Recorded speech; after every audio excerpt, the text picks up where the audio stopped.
ಇಲ್ಲಿ ಸ್ಕಾಯ್ ಮತ್ತು ಅವರಿಬ್ರು ಕೂಡ ಕಾಣಿಸ್ತಾ ಇಲ್ಲ. ನಾವೀಗ ಮಾಡ್ತಿರೋ ಕೆಲ್ಸದಿಂದ ನಮ್ಮ ವಿರೋಧಿಗಳಿಗೆ ಈಸಿಯಾಗಿ ಟಾರ್ಗೆಟ್ ಆಗ್ಬಿಡ್ತೀವಿ. ಸರಿ ಗಾಯ್ಸ್, ನಾವೀಗ ಸೇಫರ್ ಆಟಿಟ್ಯೂಡ್ ಅಲ್ಲಿ ಇರೋಣ. Let start. ಓಕೆ ಸ್ಟಾರ್ಮಿ, ಅವಳೇ ವಿನ್ ಆಗ್ಲಿ.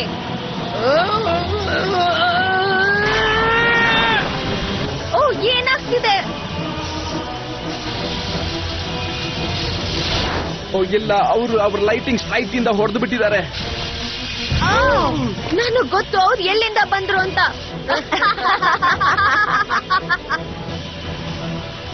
ಗಾಯ್ಸ್ ಸಾರಿ, ಏನು ತಪ್ಪು ತಿಳ್ಕೊಬೇಡಿ, ಎಲ್ಲ ಡ್ಯಾಮೇಜ್ ಆಗ್ಬಿಟ್ಟಿದೆ. ನನ್ನ ಕಂಪ್ಯೂಟರ್ ಚೆಕ್ ಮಾಡಬೇಕು. Magic wing.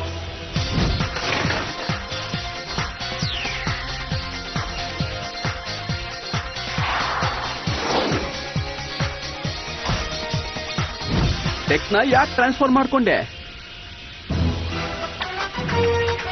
ನಿಮ್ಮ ಹೊಸ ಮೇನ್ ಕಂಪ್ಯೂಟರ್ನ ಮೀಟ್ ಮಾಡಿ. ಎಕ್ಸಿಲೆಂಟ್.